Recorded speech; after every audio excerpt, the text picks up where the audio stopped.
Okay, that's a pretty impressive welcome. I'm liking this.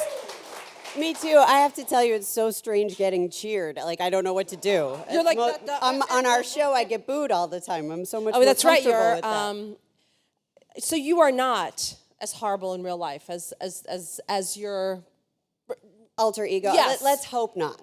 Let's hope not. But my darker side can come out at any time. So, you got to watch yourself, Donna. Just all right, I'm going to be on my best behavior now, man. Like, please don't. What you run a massive, the biggest wrestling organization on the planet. What do you know now that you wish you could have told your younger self? I think to believe in myself more, to be confident, and to know my own self-worth.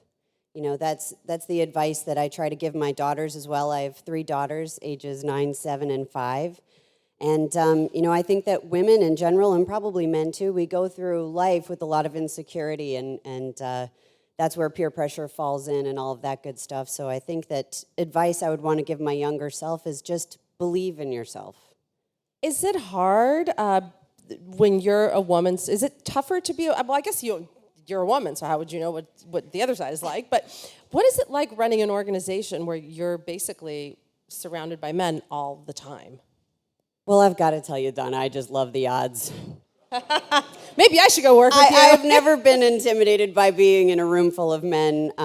That's just my personality. But, absolutely, I love having more women in the room. And I love seeing that with our television audience. Mm-hmm. That's now almost 40% women. And, of course, corporately as well. We're looking to grow women in the boardroom as well as all of our executives. And then, of course, with the Divas Revolution, which is something we're doing with our talent on our show. It's a big movement, and I'm really proud of it. Why do women love wrestling? I think that women love the storylines. When there are really great characters, protagonists and antagonists, and you tell an incredible story, mm-hmm. I think that's what women relate to most. I think men can definitely enjoy the story, but men tend to be more visceral. They really like the action. So it's the combination that makes magic when it works. And you guys, I'm sure all know that Jon Stewart is a rabid, insane wrestling fan, which I think we all love. I mean, who wouldn't love that? Who is a celebrity that you've met that told you that they love it and you're like, what?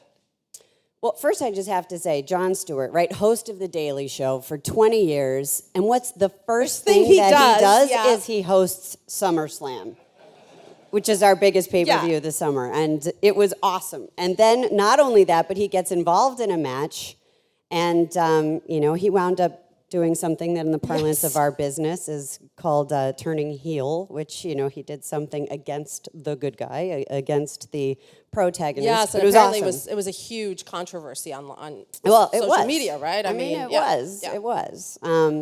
But in terms of a celebrity that I was surprised at, I can't really say that there was one, because all of my life I've seen different celebrities and musicians, entertainers, everybody that really loves and enjoys WWE, athletes, professional athletes, the world over. So it's really not a surprise to me when we have stars like Bob Barker or Betty White or Jeremy Piven or, just any of these people who come in and want to be a part of our show and just have fun. But let me tell you something, our audience can definitely tell when someone's having fun and when they aren't. And when they aren't, they're just not as engaged. Do you mean like when they're faking it or kind of well, going I through the motions? Well, I think when it's not their passion necessarily. If it's an appearance for an appearance sake versus something that they really love and want to do. Yeah, I mean, Jon Stewart, that's been around. He's been a fan forever. And he was awesome. Yeah, I mean, this could be, I think he might have a future as a wrestler. I think he could. As a personality, for sure. Sorry, Jon. Wrestling, maybe. Sorry. We'll see. But he's quite a dancer. Well, did you see the Just Keep Dancing, the hashtag that we did for Ellen to raise awareness for pediatric cancer? I did not. Yes, he did a dancing video, and his son actually came in and sort of did the same thing that Jon Stewart had done to John Cena at SummerSlam and took him out, and then his son finished the dance. It was great. Let's talk about your work with cancer, because that's pretty impressive. Well, WWE is all about giving back. I mean, our mission is to put smiles on people's faces, whether we do that through our entertainment programming or by giving back to the community. You can see I'm wearing the Susan G. Komen sticker here to support breast cancer awareness. But really, my personal mission is a fund I created called Connor's Cure, and this is a bracelet for it that my husband and I created, and that's because of a little boy named Connor Mahalik, who just basically stole our hearts and stole all of the WWE universe. That's what we call all of our fans, as well as the superstars and divas, as well as all of our employees. We are one big family, and we all fell in love with this little boy, and unfortunately, he lost his fight. And we decided we were going to do something about it, and we started this fund, and we've raised over $700,000 so far. That's awesome. And it's our goal to find a cure, because, no child should be affected by that disease. Yeah. And I will just say, WWE superstars and divas every single day meet with kids and put smiles on people's faces. And there is nothing more powerful than that. If the child is sick, to help them forget that they're sick for 2 to 3 hours of being at a show, or help their parents or their family, forget that they're sick, and to just have a good time and to see those smiles on their faces, there is just truly nothing more rewarding than that. And it doesn't have to be a sick child either. It's anybody. It's seeing you guys when we walk in, as surprising as it is for me to be cheered. It's awesome to see you light up and have a good time.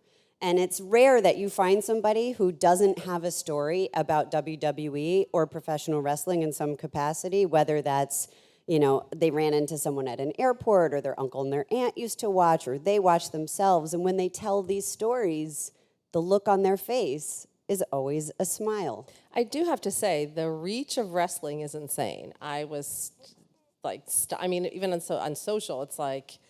So can I be chief brand officer for a second? Please. Because I have some stats that are pretty crazy recently, and it's all thanks to our fans. WWE's in over 175 countries and 25 different languages. The really amazing stats that we have: we are ranked the number 6th most social brand in the world by Social Business Index.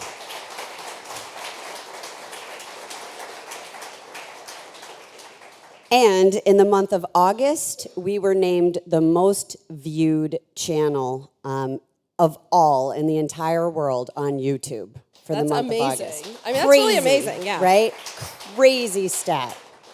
We can't wait for the September numbers to come out, but I'm hanging on to August because we won. Wait, when did SummerSlam? That was in September, right? SummerSlam? No, August. August, okay. SummerSlam, yeah. So I remember going past Barclays, and I'm like, what is going on here? This is crazy town. Well, we sold out 3 nights in a row because NXT, which was our developmental brand, it has now really become our 3rd brand.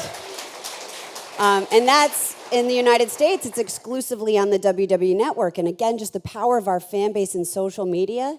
This content, this live content that's available only in the US, only on our digital network, trends worldwide every time we have a live special. That's amazing. Amazing. And I want to ask you, this is a topic that I find so interesting. The backlash, well, not the backlash, that's the wrong word, but Ronda Rousey has been so vocal about people criticizing her body type. Serena Williams got flack for not being feminine enough. Apparently, you have to starve yourself to also be a tennis champion. What is your stance on that? I mean, you guys have divas, so do they get flack for not being a size 0? Well, I think that health and fitness is really important, but, to me, the world is changing, and I think all body types are being accepted, and to be a professional athlete, which, even though WWE content is scripted and the outcomes are predetermined, you have to be an incredible athlete. Yeah. It is an athletic performance, if you will. And it's 52 weeks a year. It's live. There's no off season, no reruns. So you have to be in excellent physical condition. You can't starve yourself. You won't make it. Your body will break down. I think that professional athletes too, like you named Ronda Rousey and Venus or Serena Williams, their bodies are very important to their performance. They have to train incredibly hard to be able to perform at the elite level that they perform at every single time they compete. I think muscles are sexy, personally. I think everybody has their own taste in terms of their partners or companions, but I think that, it's great to have muscle tone and, and be proud of who you are and feel good and feel strong, in every way you possibly can. I couldn't agree with you more, and I love that interview that Ronda just did where she said if anyone else called her fat, she would punch him in the face. I'm Yes. like, you go do that. That's right. That's right. Ronda's awesome, by the way. I know. Yes, Trust I'm me, a huge fan of Ronda and everything she stands for. I do have to say I hold the record for the longest time of any woman that's ever been in the ring with Ronda Rousey. And did you guys go out for drinks after? What's that? Did you guys go out for drinks after or no? Yeah, no. I don't think she drinks. She's professional athlete. I'm guessing, yeah, you're right. You're right. At that level, you probably can't. Yeah, but it was so much fun. For those of you who don't know, Ronda and I were involved in a storyline at WrestleMania with The Rock, Dwayne The Rock Johnson, and I had slapped him pretty good, I must say, because he had said something very offensive to me that I wouldn't stand for. Maybe I deserved it a little bit. But then he said, of course, he wasn't going to hit a woman, but he knew someone who would. And all 76,000 people in Levi's Stadium started chanting, "Ronda's gonna kill you." And of course, I think she let me off easy. She taught me a lesson, but it was a lot of fun. That's But I awesome. was in the ring, technically, the longest. I mean, it was like 43 And I'm hanging on to seconds the that. last time, right? Yes. So, yeah. Do your daughters fully respect you, or are you like the pushover parent? That's a great question. What daughters ever fully, totally respect their mothers? I'm not sure, because I think right now they're still young enough where I still hold the key, like all power and knowledge is mine. But they're going to start to learn that that's not necessarily the case. But in all seriousness, I do think it's important, especially when you're raising kids, to let them know you're not perfect. Mm-hmm. There are so many times when they ask me a question and I say, you know what, honey, I don't know the answer. Let's look that up. Let's look it up. Or, you know what, mommy was wrong and you were right. I didn't necessarily handle that the best way. And, thank you for teaching me, because my kids teach me as much as I teach them. We, my son had a tricycle, and we had it parked in front of our brownstone, and someone stole it. And we went to the playground, and it was there. And he was like, "That's the tricycle." And I was like, "No, it's not. I mean, this is, a million kids have the same one." And he was like, "No, the bell was broken. Remember, blah blah blah." Wow. And he ended up being completely right. And to this day, this was 2 years ago. He still reminds me. He's like, "See, I told you I was right." And I was like, "You absolutely were. You were. You were. Sorry, I honey. screwed up, sorry. Like, I should have listened to a 2-year-old. What do I know? So. Yep. And he'll never let you forget it either. No, ever. When I'm like, I'm your mom, you have to listen to me. He was like, you mean like the time at the playground with the tricycle? And I was like not that time, but every other time. But every other time you will be listening to me. Do you guys have a family routine? Like, do you have Sunday dinner, Monday dinner every night? Well, it's very important for both my husband and I, because we travel a lot, as much as we can, to be there to put the kids down at night. And we cuddle our kids to sleep. And, it was funny to learn to me that not every parent does this, actually. Because All three of them? All three of them. So it's, half hour. It's, but it's my most precious time with them. And we ask, what was the peak and the pit of your day? Because you want to know the best part and the worst part as they see it. Because you also, they don't always talk about what happened in their day. So what's the best way to get them to talk about it? It's when they're falling asleep and their defenses are down. Yeah, and to give them, something to play off of. But, so that's definitely precious time. Making breakfast in the morning. And I am probably the world's best chocolate chip pancake maker. Simply because it's like Malcolm Gladwell's, 15,000 hours. I have so much experience making chocolate chip pancakes. And my shapes are even not so bad, like, hearts and pumpkins. I can do some. But they are excellent. They are perfectly fluffy and just the way my kids like them. So I can take credit for that. I'm definitely proud of my pancakes. Triple Dinner, H. maybe not so much. Who makes it? You were the hubby. What, dinner? Yeah. We have someone help us. Someone else makes dinner for us, which is that's very, the way to go. very helpful. Yes. And I will tell a quick story on my husband and I. So we were redoing our garage. My husband, Triple H, is also a huge WWE superstar and an executive in our company, and the person responsible for the whole NXT brand and our performance center and all of that good stuff. So we were redoing our garage, and the person who was helping us said, over here in this section, we're going to have for your tools. And I started to laugh. right? Because he's not a handyman by any stretch of the imagination. And he looked at me and he goes, well, I don't know what you're laughing at. There are pots and pans in the kitchen. And I was like, ooh, that's a good one. That one hurt a little bit, but yeah. That was a good one. That was. And then did you guys like brawl? No. No. I mean, if I was... I let him have that one. He clearly won that one. What is the best advice you've ever gotten professionally? Professionally, I've gotten so much good advice. I think one of my father, who is also the chairman and CEO of WWE, Vince McMahon. Thank you. Who just had his 70th birthday, by the way. Yes. And at 69 was on the cover of Muscle and Fitness. Like, unbelievable person. But his mantra really is to treat each day like it's the first day on the job. You know, challenge the status quo. Look at things differently. You know, come in with a fresh mind and a fresh perspective as much as you possibly can. And that has been very valuable advice. A lot of times we get stuck or mired down in the way we think things are supposed to be done. And I think especially in today's day and age, there are so many fresh, young, creative minds coming from all over the place. And they ask a simple question and you go, oh yeah, why don't we do it that way? That's so much better. God, your dad is amazing. Like, Yes, I mean, to stay that engaged and that fit. He's amazing in many, many ways. I mean, my father is, he grew up in abject poverty. He had no running water. He always talks about how the outhouse in North Carolina, he didn't know if it was worse in the winter or the summer, and you can use your own imagination for why that may be. And he said then he moved uptown into an 8-foot wide trailer because it did have running water and plumbing and all that good stuff.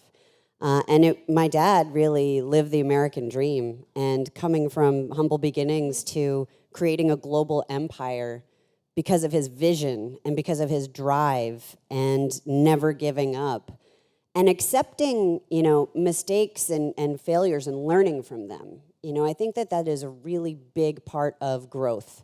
And oftentimes people see it as setbacks, and that's not what it is. You have to learn. It's a learning opportunity. Why did it fail? What went wrong? What could I have done differently? And then apply that knowledge.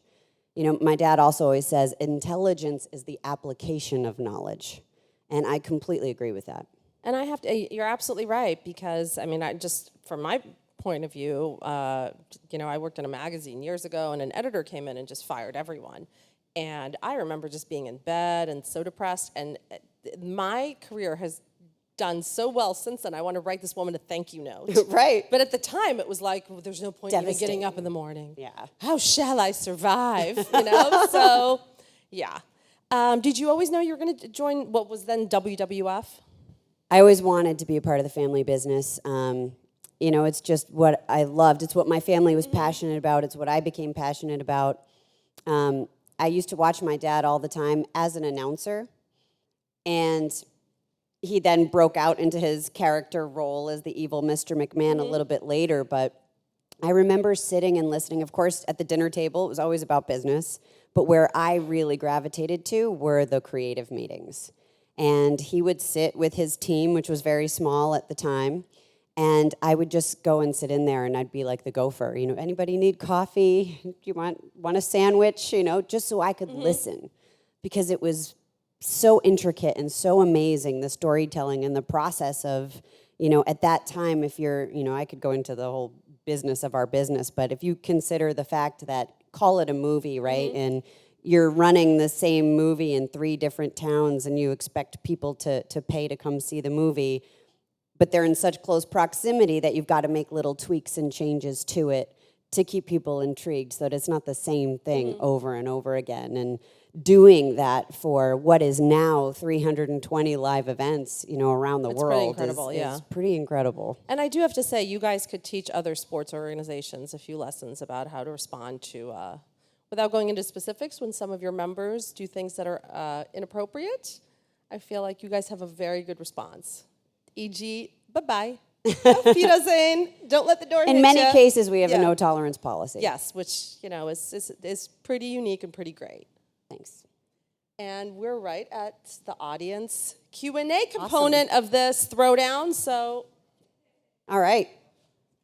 Hi, Stephanie. Good morning. Thanks for being here. First of all, congratulations on all your work with Connor's Cure, the Be a Star campaign, Susan G. Komen. The amount of work you guys put into just doing good things for people off the cameras are really great. My question for you, being a lifelong super fan, talking about being creative, how does one transition from that to working in your organization? Especially on the broadcasting end. Such as you're looking for a job? To be honest, I think. to be honest, like even scrubbing the floors in Titan Towers would be something I'd be We willing have a to human do. resources department. Yeah. So just go ahead and submit your resume. I'm not kidding. Yeah, for sure. No, just love the WWE. Thanks, you. Steph. Thank you. Hi, Stephanie. Well, as an aspiring WWE interviewer, different, but I was going to wonder, will we see more opportunities and competition similar to Tough Enough and Diva Search and, Totino's Bold comeback for people like myself and the other gentlemen over there who actually want to work for the WWE? Thank you.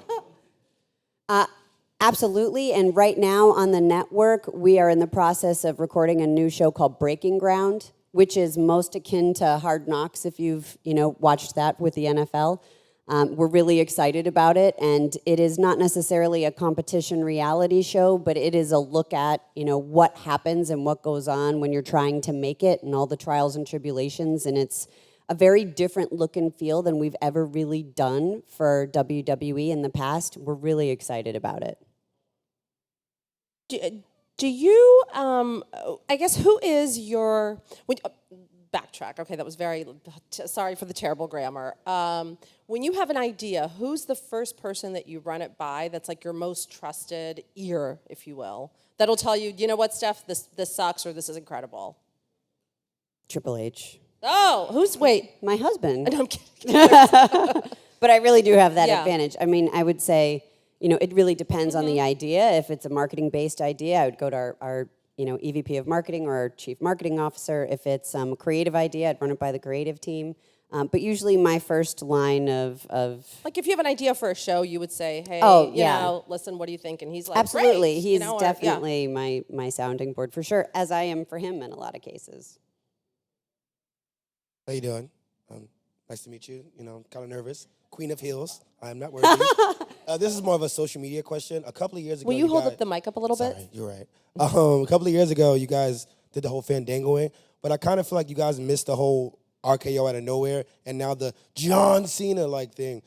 Why haven't you guys incorporated that, and why haven't you guys really work with YouTubers and Viners to do that with episodes on Raw and talk more about that? And I think that would be really great for you guys to intertwine the whole Vine and YouTube as we see it's getting bigger, and WWEs keep getting bigger.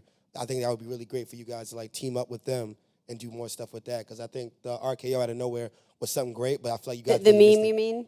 A lot of the Vine, a lot of videos I saw, people would just do RKOs, and it was really great. And I just feel like I wish they were you guys would have showed it on Raw, like how you did the whole Fandango, and it was great. I wish I wanted to see that, It's a great idea. Yeah. Thanks. Okay. Wait, is John Cena that ripped in real life? Yes, John He is? Cena is. He looks just like he does on TV.